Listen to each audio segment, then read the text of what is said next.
मनुष्य के बारे में कहा जाता है कि अगर वह गिरना चाहे तो असुरों से नीचे गिर सकता है और उठना चाहे तो देवताओं से ऊपर उठ सकता है। मनुष्य ही सृष्टि में एकमात्र प्राणी है जो परमात्मा तक की दूरी तय कर सकता है, और ये मैं नहीं कहता, हमारे शास्त्र कहते हैं। नमस्कार मित्रों, आप देख रहे हैं एक नई श्रृंखला जिसका नाम है भगवद गीता की सीख। इस श्रृंखला में मैं आपके साथ श्रीमद् भगवद गीता के विभिन्न अध्यायों से जुड़ी शिक्षाओं को साझा करने का प्रयास करूंगा। हम जानने की कोशिश करेंगे कि हर अध्याय हमें क्या समझाने की कोशिश करता है, उसका सार क्या है और वह हमारे जीवन को कैसे दिशा दे सकता है।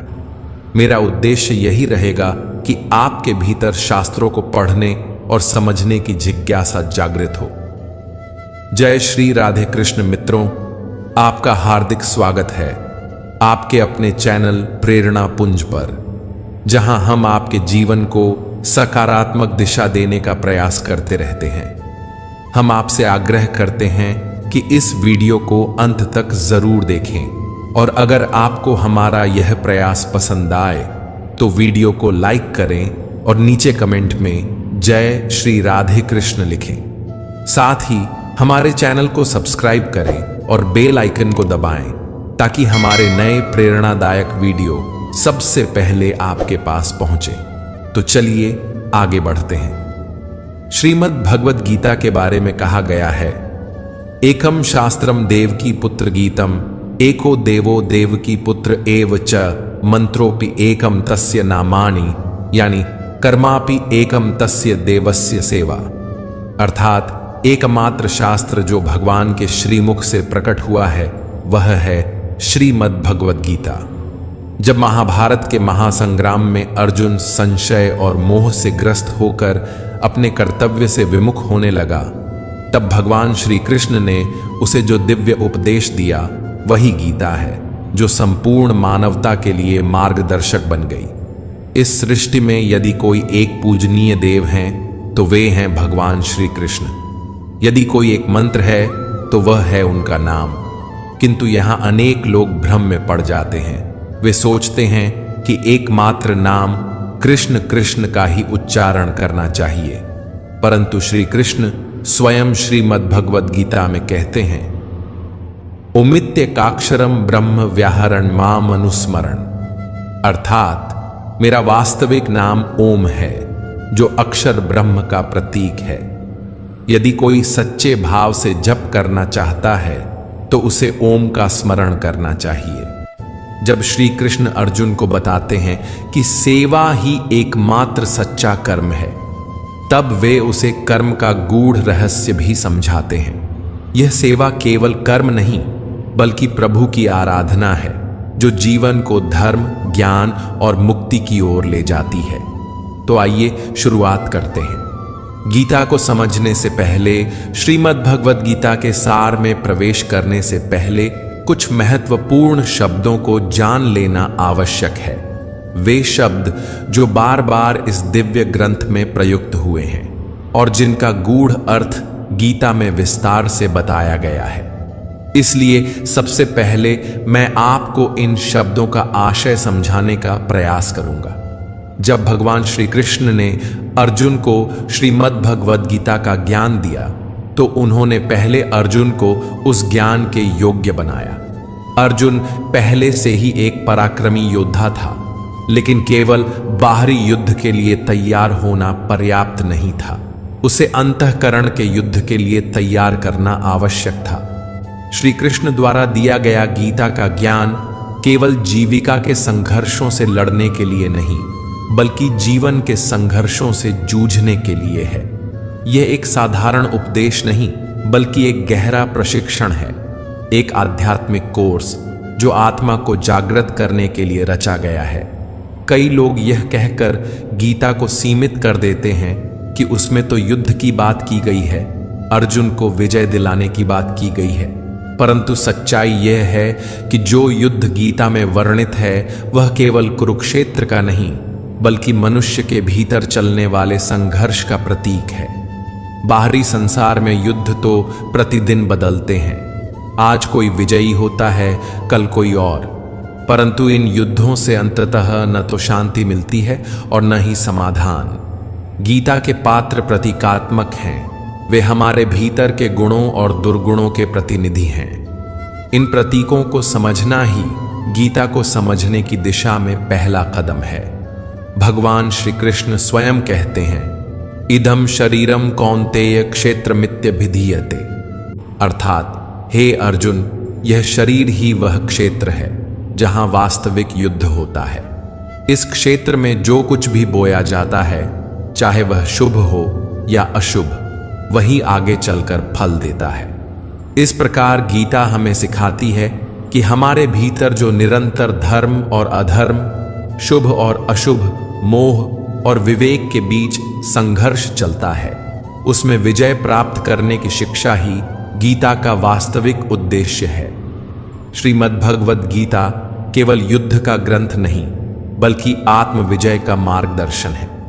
जब आपको सद्गुरु का सान्निध्य प्राप्त होता है, जब आप साधना को सही मार्ग पर आरंभ करते हैं, जब आपके भीतर से पाप धीरे धीरे पीछे छूटने लगते हैं, तो आपका यही शरीर धर्म क्षेत्र बन जाता है।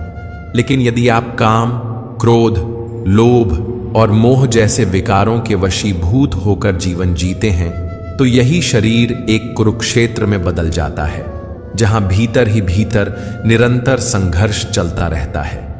गुरु का अर्थ केवल एक व्यक्ति नहीं, बल्कि एक प्रेरणा है, एक आदेश है जो कहता है करो। यह एक प्रेरणास्पद पुकार है, क्योंकि हमारा चंचल मन और शरीर हर समय किसी न किसी क्रिया में लगा रहता है। जब हम कुछ भी नहीं कर रहे होते, तब भी हमारा मन सपने देखता रहता है, विचार करता है, कहीं न कहीं संलग्न रहता है। यदि हम प्रकृति और विषय वासनाओं की ओर आकर्षित होते हैं, तो हमारा शरीर कुरुक्षेत्र बन जाता है, जहां मोह, द्वेष और अज्ञान की सेनाएं आपस में टकराती हैं। परंतु जब हम परमात्मा की ओर मुड़ते हैं, उनके मार्ग पर चलने लगते हैं, तब यही शरीर धर्म क्षेत्र बन जाता है, जहां शांति, विवेक और आत्मज्ञान की विजय होती है। यही वास्तविक संघर्ष है धर्म क्षेत्र और कुरुक्षेत्र के बीच, और यह संघर्ष हमारे भीतर ही घटित होता है। अब जब बात धर्म क्षेत्र और कुरुक्षेत्र की हो रही है, तो यह समझना आवश्यक है कि हमारे अंतःकरण में दो प्रमुख प्रवृत्तियां सदैव सक्रिय रहती हैं, देवी संपदा और आसुरी संपदा। देवी संपदा का प्रतिनिधित्व करते हैं पुण्य रूपी पांडु और कर्तव्य रूपी कुंती। जब तक पुण्य का प्रकाश जागृत नहीं होता, तब तक हम अपने कार्यों को केवल सामाजिक या व्यावहारिक कर्तव्य समझकर करते हैं। लेकिन जैसे ही पुण्य जागता है, जैसे ही आत्मा में प्रकाश होता है, तभी देवी संपदा सजीव हो जाती है, और तभी हम सच्चे अर्थों में अपने कर्तव्यों को पहचान पाते हैं। क्योंकि बिना पुण्य के कर्तव्य केवल एक बोझ बन जाता है, लेकिन जब पुण्य जागृत होता है, तब कर्तव्य सेवा बन जाता है, योग बन जाता है, ईश्वर का माध्यम बन जाता है। कुंती ने पुण्य के जागृत होने से पहले, यानी पांडु के प्रकट होने से पहले, जो कुछ प्राप्त किया वह था कर्ण। कर्ण कोई साधारण पात्र नहीं है, वह हमारे भीतर जमी बंधनकारी रूढ़ियों का प्रतीक है। वे रूढ़ियां जो हमें बचपन से संस्कारों, मान्यताओं और सामाजिक मर्यादाओं के रूप में सिखा दी जाती है। कर्ण हमारे मन की वह परत है जो सच्चाई से पहले बनती है, जो जन्म से पहले नहीं, पर समझ के पहले से हमारे भीतर सक्रिय हो जाती है। यही कर्ण जब हमारे जीवन पर हावी रहता है, तब हम समाज और परंपराओं के अनुसार निर्णय लेते हैं, आत्मा की पुकार को दबाकर। परंतु जिस दिन पुण्य जागृत होता है, उसी दिन देवी संपदा भी प्रकट हो जाती है। और जब यह संपदा जागृत होती है, तो हमारे अंतःकरण में धर्म रूपी युधिष्ठिर का जन्म होता है, अनुराग रूपी अर्जुन उत्पन्न होता है। वह अर्जुन जो भगवान की ओर आकर्षित होता है, जिसने यह निर्णय ले लिया है कि उसे ईश्वर को पाना है, उस दिव्य ज्ञान को समझना है। और जब इस अनुराग का अंकुर आपके भीतर फूट पड़ता है, तभी आप भगवद गीता को समझने योग्य बनते हैं। फिर आपके भीतर भाव रूपी भीम जागृत होता है, वह प्रबल भावना जो धर्म के लिए हर चुनौती से टकराने को तैयार रहती है। नियम रूपी नकुल आपके जीवन में व्यवस्था लाता है, अनुशासन की भावना लाता है। सत्संग रूपी सहदेव आपको सत्संग की ओर, ज्ञान की ओर, साधुजनों की ओर ले जाता है। और साथ ही सात्विकता रूपी सात्विकी भी आपके स्वभाव में समा जाती है, जो आपके जीवन को निर्मल बनाती है। यही सात्विक प्रवृत्तियां जब एक साथ जागृत होती हैं, तो आपका मन कर्तव्य के द्वारा भाव पर विजय की ओर अग्रसर होता है। और यही कुंती भोज कहलाता है, जहां कर्म और भावना का संतुलन होता है। इन सातों प्रवृत्तियों को 7 अक्षौहिणी सेनाओं के रूप में दर्शाया गया है। अक्ष का अर्थ है दृष्टि, वह दृष्टिकोण जो सत्य की ओर देखता है। ये 7 सीढ़ियां हैं, 7 भूमिकाएं हैं जो हमें परमात्मा तक की यात्रा पर ले जाती हैं। ये गणनाएं केवल प्रतीक नहीं, बल्कि आत्मिक विकास के 7 चरण हैं। और ये प्रवृत्तियां, ये दिव्य शक्तियां अनंत हैं, सीमाहीन हैं। अब यदि हम आसुरी संपदा की बात करें, यानी कि उस कुरुक्षेत्र की जो हमारे भीतर ही उभरता है, तो उसमें शामिल होती हैं हमारी 10 इंद्रियां और एक चंचल मन। ये मिलकर कुल 11 सेनाएं बनाती हैं, जो आसुरी प्रवृत्तियों का प्रतिनिधित्व करती हैं।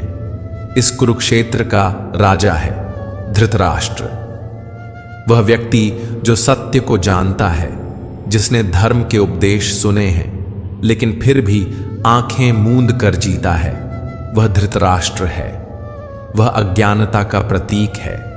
उसे अपने मोह से अधिक कुछ नहीं दिखता। उसकी जीवन संगिनी है गांधारी, जो हमारी इंद्रियों पर आधारित प्रवृत्ति का प्रतिनिधित्व करती है, जो जानबूझकर अपनी आंखों पर पट्टी बांध लेती है, जिससे सत्य दिखाई ही ना दे। इन दोनों के संतान रूप में मोह का प्रतिनिधित्व करता है दुर्योधन। वही मोह जो सभी समस्याओं का मूल है, वही जो हमें संसार से बांध कर रखता है। इसके बाद आता है दुर्बुद्धि रूपी दुशासन, जिसकी बुद्धि भ्रष्ट हो चुकी है और जो सही गलत का भेद करना भूल गया है।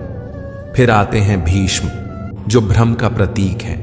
भ्रम के कारण ही मनुष्य जीवन भर किसी एक सत्य को पकड़ नहीं पाता।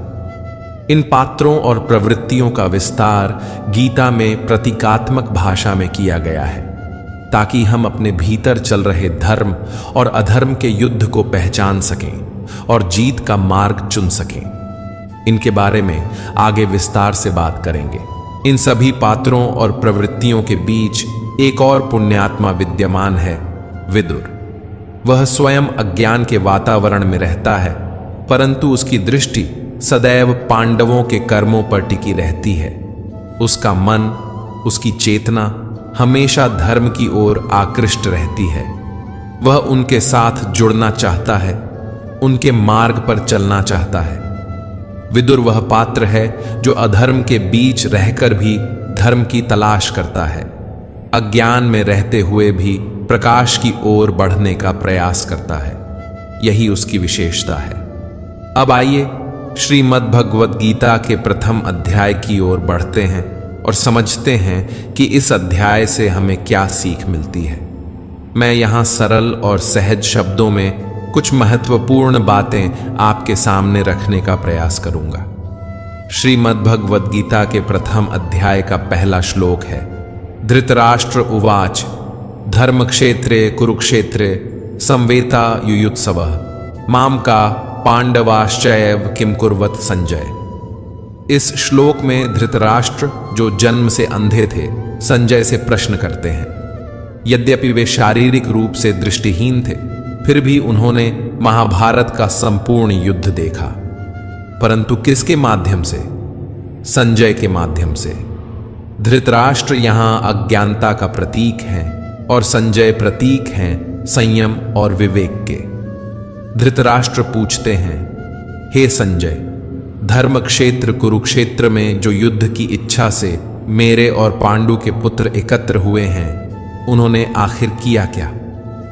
यह प्रश्न केवल युद्ध के आरंभ को जानने का नहीं, बल्कि अज्ञान द्वारा विवेक से पूछे गए एक गूढ़ प्रश्न का प्रतीक है।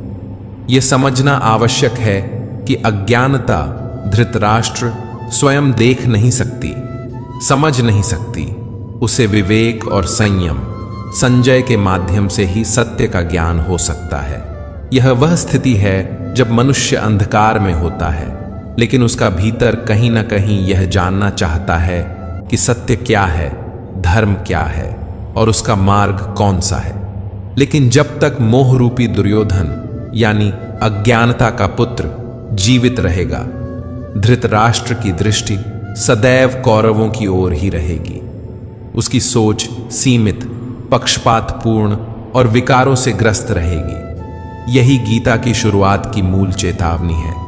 जैसा कि श्री कृष्ण ने स्वयं गीता में कहा है, इदम शरीरम कौन्तेय क्षेत्र मित्यभिधीयते। हे अर्जुन, यह शरीर ही क्षेत्र है। यह युद्ध का मैदान सिर्फ कुरुक्षेत्र नहीं है, बल्कि हमारा शरीर, हमारा मन, हमारी चेतना ही वह क्षेत्र है जहां धर्म और अधर्म, ज्ञान और अज्ञान, संयम और मोह के बीच निरंतर युद्ध चल रहा है। श्रीमद् भगवद गीता का प्रथम अध्याय इसी भीतरी युद्ध की भूमिका है, जिसे समझे बिना गीता का मर्म नहीं समझा जा सकता। जैसे जैसे आप श्रीमद् भागवत गीता का अध्ययन करते जाएंगे, आप पाएंगे कि प्रारंभिक अध्यायों में अनेक पात्रों का उल्लेख होता है, किंतु आगे चलकर संवाद केवल भगवान श्री कृष्ण और अर्जुन के बीच सीमित रह जाता है। इसका एक गूढ़ संकेत है, यह दिव्य ज्ञान केवल उस अनुरागी अर्जुन के लिए है जिसने शरणागति को अपनाया है। क्योंकि जब तक व्यक्ति स्वयं भगवान को पाने की तीव्र इच्छा नहीं करता, तब तक गीता का ज्ञान उसके भीतर नहीं उतरता। अब यदि हम प्रथम अध्याय के 11वें श्लोक को देखें, तो वहां दुर्योधन अपने गुरु द्रोणाचार्य से कहता है, अयनेषु च सर्वेषु यथा भागम वस्थिता भीष्म मेवाभिरक्षन्तु भवन्तः सर्व एव ही। अर्थात, हे आचार्य, सभी योद्धा अपने अपने मोर्चों पर स्थित रहें, किंतु सब मिलकर पितामह भीष्म की रक्षा करें। यहां दुर्योधन कहता है कि अगर भीष्म जीवित हैं तो हम अजेय हैं, इसलिए उन्हें केवल युद्ध में भाग लेने की आवश्यकता नहीं, बल्कि उनकी रक्षा की जानी चाहिए। अब जरा सोचिए, भीष्म जैसे महायोद्धा, जिन्हें मृत्यु का भी वरण करने की स्वतंत्रता थी, जिन्हें इच्छा मृत्यु का वरदान प्राप्त था, उन्हें अब स्वयं की रक्षा के लिए दूसरों की आवश्यकता पड़ रही है। ये कोई साधारण दृश्य नहीं है। जैसा कि पहले बताया गया, महाभारत के ये पात्र प्रतीकात्मक हैं, रूपकात्मक हैं। भीष्म यहां भ्रम के प्रतीक हैं, और जब तक भ्रम जीवित है, तब तक कौरव यानी आसुरी प्रवृत्तियां अजेय मानी जाती हैं। यहां अजेय का अर्थ यह नहीं कि उन्हें पराजित नहीं किया जा सकता, बल्कि यह कि उन्हें पराजित करना अत्यंत कठिन होता है। जब तक भीतर भ्रम बना रहता है, सही और गलत में भेद स्पष्ट नहीं होता, तब तक मोह, अज्ञान और कष्ट भी बने रहते हैं। लेकिन जैसे ही भ्रम समाप्त होता है, वैसे ही अविद्या, मोह और सभी विकार अपना अस्तित्व खोने लगते हैं। इसलिए भीष्म का जीवित रहना केवल युद्ध में उनकी भूमिका नहीं, बल्कि यह बताने का संकेत है कि जब तक हमारे भीतर का भ्रम जीवित है, तब तक आध्यात्मिक विजय संभव नहीं है। दुर्योधन अपने गुरु द्रोणाचार्य से कहता है, गुरुदेव, पांडवों की सेना का नेतृत्व भीम कर रहा है और हमारी सेना का नेतृत्व पितामह भीष्म कर रहे हैं। यह बात केवल युद्ध के प्रबंध की नहीं, बल्कि एक गहरा प्रतीक है।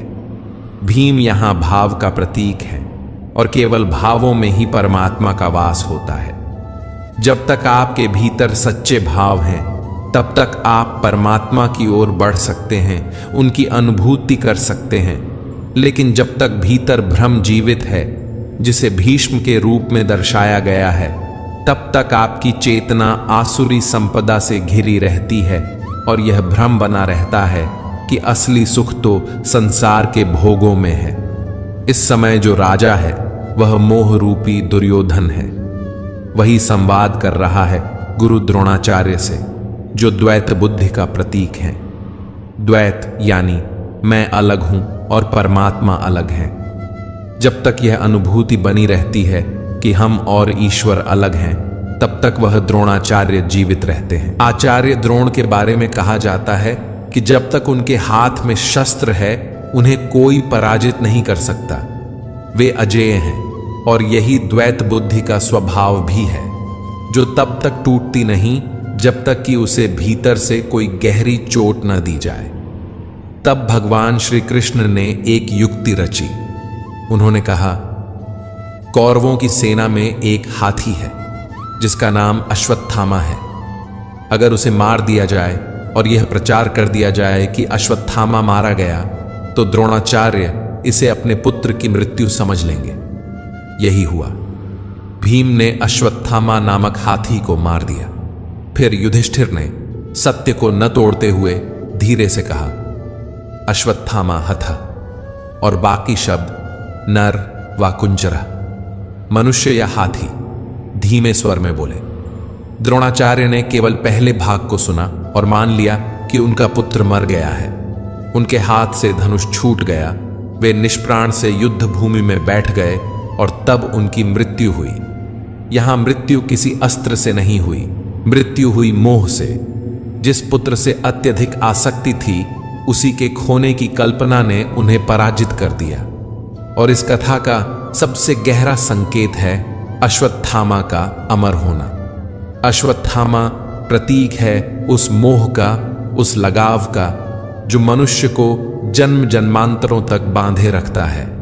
जब तक आत्मज्ञान नहीं होता, जब तक मोक्ष नहीं प्राप्त होता, यह मोह किसी न किसी रूप में जीवित रहता है। इसलिए अश्वत्थामा को अमर कहा गया है। वह आज भी जीवित है, क्योंकि मोह आज भी हमारे भीतर है।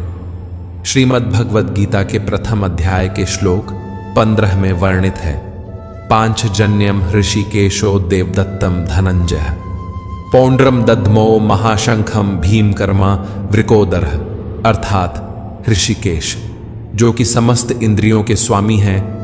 भगवान श्री कृष्ण ने पांचजन्य नामक शंख बजाया। अर्जुन ने देवदत्त शंख और भीम ने पौंड्र नामक महान शंख ध्वनित किया।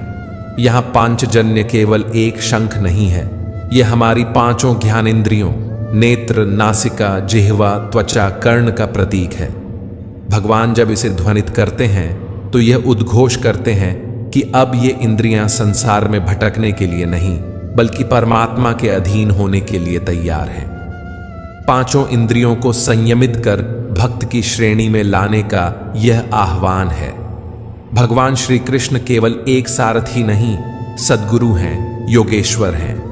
जब अर्जुन युद्ध भूमि में भ्रमित हो गया, मोह से भर गया, तब उसने श्री कृष्ण से कहा, शिष्यस्ते हम शादिमा त्वां प्रपन्नम, अर्थात हे प्रभु, मैं अब आपका शिष्य हूं, आपकी शरण में हूं। मुझे ज्ञान दीजिए, मेरा मार्गदर्शन कीजिए, मुझे पार लगाइए। जब तक कोई शिष्य स्वयं को पूर्णतः भगवान के हवाले नहीं करता, जब तक भगवान स्वयं उसके हाथ नहीं थामते, तब तक सच्चे अर्थों में साधना, ध्यान, भजन या आत्मान्वेषण की यात्रा आरंभ नहीं होती। अब बात करते हैं शिखंडी की, जिसे कभी शिखंडी नहीं कहा गया। यह नाम मात्र एक योद्धा का नहीं, बल्कि एक गहरा प्रतीक है।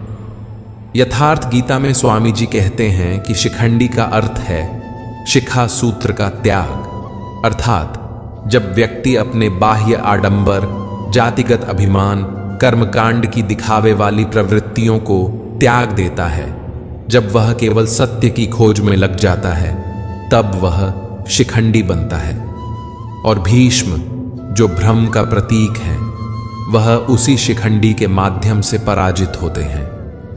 शिखंडी हमें याद दिलाता है कि मोक्ष की ओर बढ़ने के लिए बाह्य धार्मिकता का त्याग और आंतरिक ईमानदारी जरूरी है। जब तक शिखा सूत्र, जात पात, आडंबर नहीं टूटते, तब तक भीष्म रूपी भ्रम अजेय बना रहता है।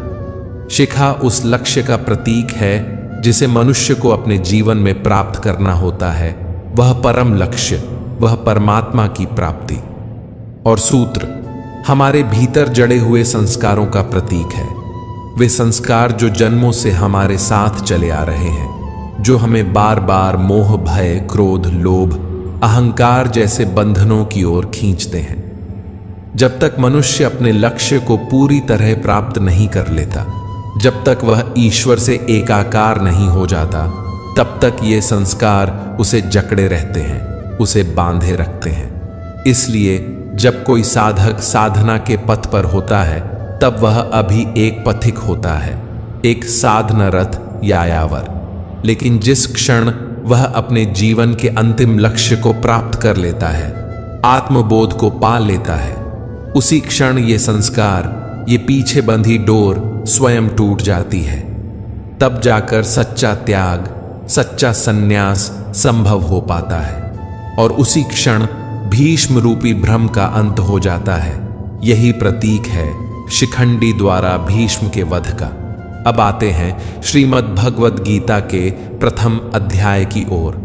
इस अध्याय के आरंभिक भाग में पात्रों का परिचय होता है। कौन कौन योद्धा हैं, कौन महारथी कहाँ खड़ा है, किसके हाथ में कौन सा शंख है, कौन सेना का नेतृत्व कर रहा है।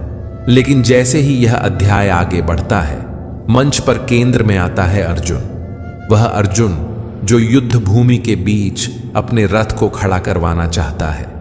वह श्री कृष्ण से निवेदन करता है, हे माधव, मेरा रथ दोनों सेनाओं के बीच ले चलो, ताकि मैं देख सकूं कि कौन कौन लोग युद्ध के लिए एकत्रित हुए हैं। भगवान श्री कृष्ण रथ को आगे बढ़ाते हैं और अर्जुन को उनके सामने खड़े कुटुंबियों, मित्रों, गुरुजनों को दिखाते हैं। जब अर्जुन अपने सगे संबंधियों को सामने देखता है, कोई मामा है, कोई दादा, कोई भाई है, कोई ससुर है, तब उसके भीतर गहरी हलचल शुरू हो जाती है। अर्जुन का हृदय कांपने लगता है, उसका शरीर शिथिल हो जाता है, उसके हाथ से गांडीव धनुष गिर जाता है, उसकी त्वचा जलने लगती है, मन असमंजस में डूब जाता है और वह युद्ध से पीछे हटने लगता है। उसे लगता है कि यह युद्ध केवल रक्त और मांस का संघर्ष नहीं, यह अपनों के विरुद्ध खड़े होने की पीड़ा है। यहीं से गीता का असली संवाद आरंभ होता है, जब संघर्ष बाहरी नहीं बल्कि आंतरिक हो जाता है, जब एक योद्धा का द्वंद्व केवल युद्ध भूमि का नहीं, आत्मा का हो जाता है। और इसी द्वंद्व को मिटाने के लिए श्री कृष्ण ज्ञान का दीपक जलाते हैं।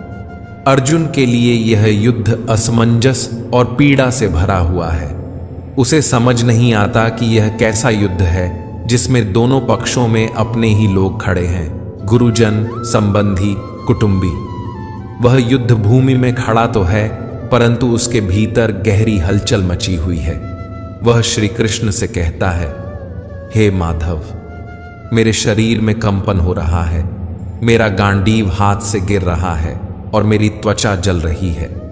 यह युद्ध तो मुझे विनाश की ओर ले जाता प्रतीत हो रहा है, न कि कल्याण की ओर। अर्जुन इस क्षण तक श्री कृष्ण को केवल एक मित्र मानता है, एक सखा, एक सारथी। वह अब भी यह नहीं जानता कि सामने जो खड़ा है वह स्वयं परमेश्वर का अवतार है, वही योगेश्वर है जो उसे शीघ्र ही गीता का दिव्य ज्ञान देने वाले हैं। यह वही श्री कृष्ण हैं जिनका विराट स्वरूप उसे 11वें अध्याय में देखने को मिलेगा। लेकिन अभी तक उसकी दृष्टि मोह के पर्दे से ढकी हुई है। अर्जुन के भीतर जो द्वंद्व है वह केवल व्यक्तिगत नहीं है, वह सामाजिक भी है। प्रथम अध्याय के 41वें श्लोक में वह कहता है, अधर्माभिभवात् कृष्ण प्रदुष्यन्ति कुलस्त्रियः स्त्रीषु दुष्टासु वार्ष्णेय जायते वर्ण संकर। हे कृष्ण, जब अधर्म बढ़ता है तो कुल की स्त्रियां दूषित हो जाती हैं और स्त्रियों के दूषित होने से वर्ण संकर संतानों की उत्पत्ति होती है। यह अर्जुन की उस पुरातन सामाजिक मान्यता का प्रतिबिंब है जिसमें कुल की मर्यादा स्त्रियों की शुद्धता पर आधारित मानी जाती थी।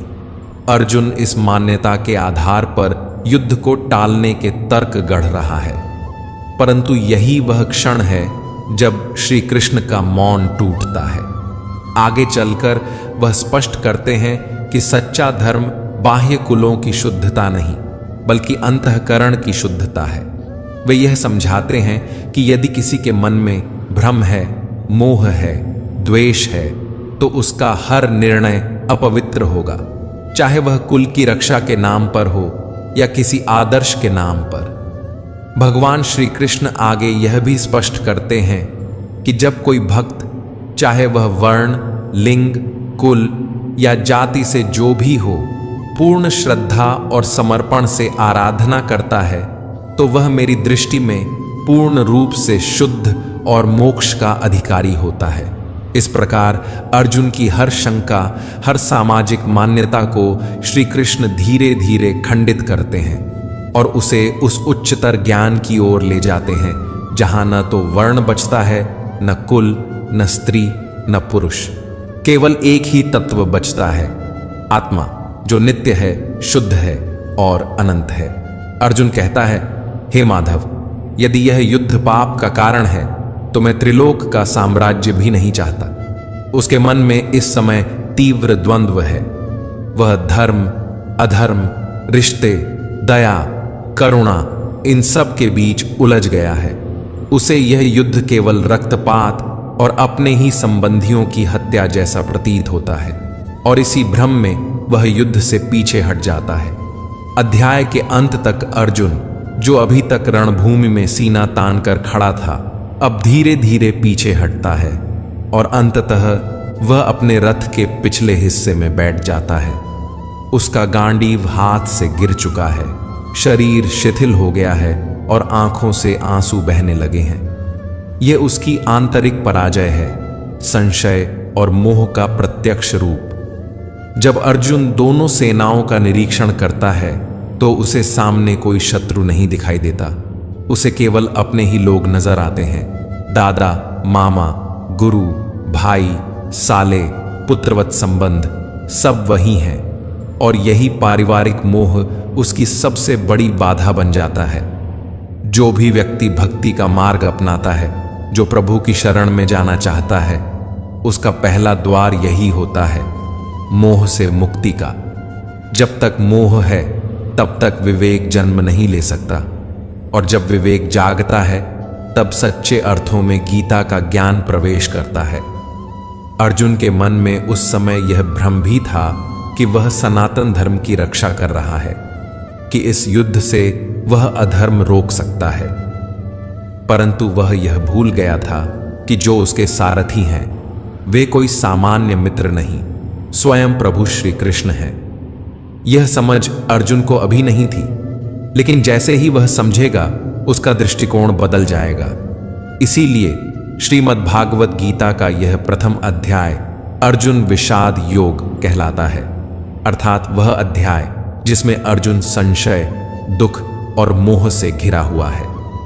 स्वामी जी ने इसे संशय विषाद योग कहा है क्योंकि यह केवल शोक नहीं बल्कि अज्ञान और भ्रम से उत्पन्न संशयों का योग है। यह वही चरण है जब साधक मार्ग पर तो होता है लेकिन पीछे खींच जाता है, परंतु यही वह मोड़ है जहां से भगवान श्री कृष्ण का उपदेश प्रारंभ होता है और फिर एक एक करके वे अर्जुन की हर शंका, हर प्रश्न का उत्तर देते हैं, उसे यथार्थ धर्म का बोध कराते हैं और वही यथार्थ ज्ञान हम सब के लिए भी श्रीमद् भागवत गीता में संचित है। मित्रों, अर्जुन विषाद योग केवल एक युद्ध भूमि का दृश्य नहीं है बल्कि हमारे भीतर चल रहे संघर्ष का प्रतीक है। जब भक्त ईश्वर की ओर बढ़ता है तो पहली बाधा मोह, भय और संशय बनकर आती है। अर्जुन का टूटना, गांडीव का गिरना, ये सब आत्मज्ञान की यात्रा की शुरुआत है। अब अगला अध्याय गीता का दूसरा अध्याय वहीं से शुरू होगा जहां से भगवान श्री कृष्ण का उपदेश शुरू होता है, जहां से संशय का अंत और समाधान का आरंभ होता है। और यह समाधान केवल अर्जुन का नहीं, यह हम सब का है। यह गीता केवल शास्त्र नहीं है, यह जीवन का मार्ग है जो हमें जीवन के रण में अडिग बनाता है। हम सब भी नया दृष्टिकोण पाएं। मित्रों, आज के लिए बस इतना ही। अगर आपको ये वीडियो पसंद आया हो तो इसे लाइक करें और अपने परिजनों के साथ ज्यादा से ज्यादा शेयर करें। कमेंट में जय श्री राधे कृष्ण लिखना न भूलें और ऐसे ही और ज्ञानवर्धक वीडियो देखने के लिए हमारे चैनल को सब्सक्राइब करें और घंटी का बटन भी दबाएं। अंत तक मुझे सुनने के लिए आपका बहुत बहुत धन्यवाद। जय श्री राधे कृष्ण। राधे राधे।